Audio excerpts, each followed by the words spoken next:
हदीस नंबर 291 हज़रत अबू हुरैरा रज़ी अल्लाह अन्हु से रिवायत है, रसूलुल्लाह ने फरमाया, जब कोई मर्द अपनी बीवी के 4 जानुओं हाथ पाँव के दरमियान बैठ जाए फिर उसके साथ कोशिश हमतरी करे तो गुस्ल वाजिब हो गया। हदीस नंबर 292 हज़रत अबू सईद खुदरी रज़ी अल्लाह अन्हु से रिवायत है, रसूलुल्लाह ने फरमाया, पानी पानी ही से है, यानी गुस्ल उसी वक्त वाजिब होता है जब मनी खारिज हो। हदीस नंबर 293 हज़रत उम्मे सलमा रज़ी अल्लाह अन्हा से रिवायत है, उम्मे सुलैब रज़ी अल्लाह अन्हा रसूलुल्लाह के पास आईं और अर्ज किया, ए अल्लाह के रसूल, अल्लाह ताला हक बात बयान करने से नहीं शर्माता, क्या औरत पर भी गुस्ल वाजिब है जब उसे एहतिलाम स्वप्न दोष हो? आपने फरमाया था, जब वह पानी मनी देख ले।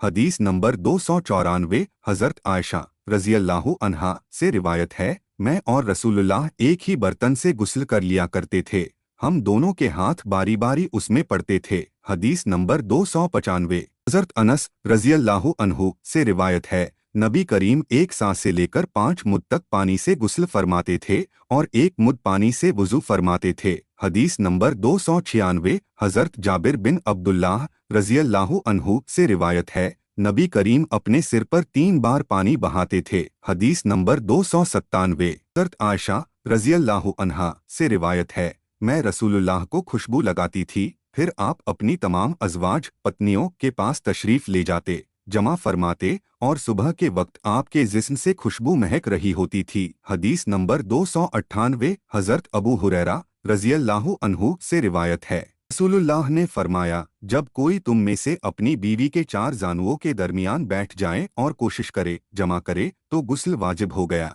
अगरचे इंजाल न हो। हदीस नंबर 299 हज़रत अबू हुरैरा रज़ी अल्लाह अन्हु से रिवायत है, नबी करीम ने मुझे मदीना की किसी गली में पाया जबकि मैं जुनबी था, नापाक था, मैं पीछे हट गया और जाकर गुस्ल किया, फिर हाजिर हुआ। आपने पूछा, कहाँ थे? मैंने अर्ज किया, मैं जुनबी था और मैंने नापाकी की हालत में आपके पास बैठना पसंद न किया। आपने फरमाया, सुभान अल्लाह, मोमिन नापाक नहीं होता। हदीस नंबर 300 हज़रत अबू हुरैरा रज़ी अल्लाह अन्हु से रिवायत है, मैं जुनबी था तो मैं खिसक गया और गुस्ल किया, फिर आपने फरमाया, मोमिन नापाक नहीं होता। हदीस नंबर 301 हज़रत हुज़ैफा रज़ी अल्लाह अन्हु से रिवायत है, नबी करीम जब किसी से मिलते तो उससे मुसाफा हाथ मिलाना करते और उसके लिए दुआ फरमाते। एक बार मैं जुनबी था तो मैं पीछे हट गया, फिर आपको बताया तो आपने वही फरमाया कि मोमिन नापाक नहीं होता। हदीस नंबर 302 हज़रत इब्ने उमर रज़ी अल्लाह अन्हुमा से रिवायत है, हज़रत उमर रज़ी अल्लाह अन्हु ने नबी करीम से पूछा, क्या हम में से कोई जनाबत की हालत में सो सकता है? आपने फरमाया था, जब वह वुज़ू कर ले। हदीस नंबर 303 हज़रत आयशा रज़ी अल्लाह अन्हा से रिवायत है, नबी करीम जब जनाबत की हालत में सोने का इरादा करते तो अपनी शर्मगाह को धोते और नमाज जैसा वुज़ू फरमा लेते। हदीस नंबर 304 हज़रत इब्ने उमर रज़ी अल्लाह अन्हुमा से रिवायत है,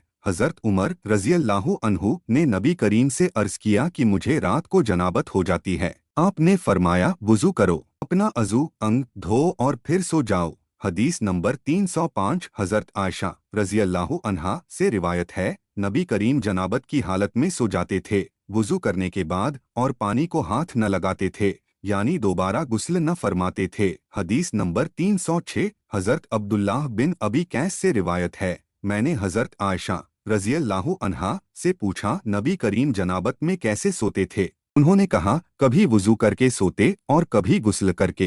हदीस नंबर 307 हज़रत उम्मे सलमा रज़ी अल्लाह अन्हा से रिवायत है, नबी करीम जनाबत की हालत में होते और रोज़े की नियत कर लेते। हदीस नंबर 308 हज़रत आयशा रज़ी अल्लाह अन्हा से रिवायत है, सुबह के वक्त रसूलुल्लाह जुन होते, जमा की वजह से न कि एहतिलाम से, फिर आप गुस्ल फरमाते और रोज़ा मुकम्मल करते। हदीस नंबर 309 हज़रत मैमूना रज़ी अल्लाह अन्हा से रिवायत है, नबी करीम ने गुस्ल जनाबत किया, फिर अपना हाथ दीवार या ज़मीन पर रगड़ा। हदीस नंबर 310 हज़रत कासिम बिन मोहम्मद से रिवायत है, हज़रत आयशा रज़ी अल्लाह अन्हा ने फरमाया, मैं और नबी करीम एक ही बर्तन से गुस्ल करते थे। हदीस नंबर 311 हज़रत इब्ने अब्बास रज़ी अल्लाह अन्हुमा से रिवायत है, नबी करीम ने गुस्ल किया और कपड़े से बदन नहीं पोंछा। हदीस नंबर 312 हज़रत आयशा रज़ी अल्लाहु अन्हा से रिवायत है, नबी करीम गुस्ल जनाबत के बाद अपने बालों का खिलाल फरमाते थे।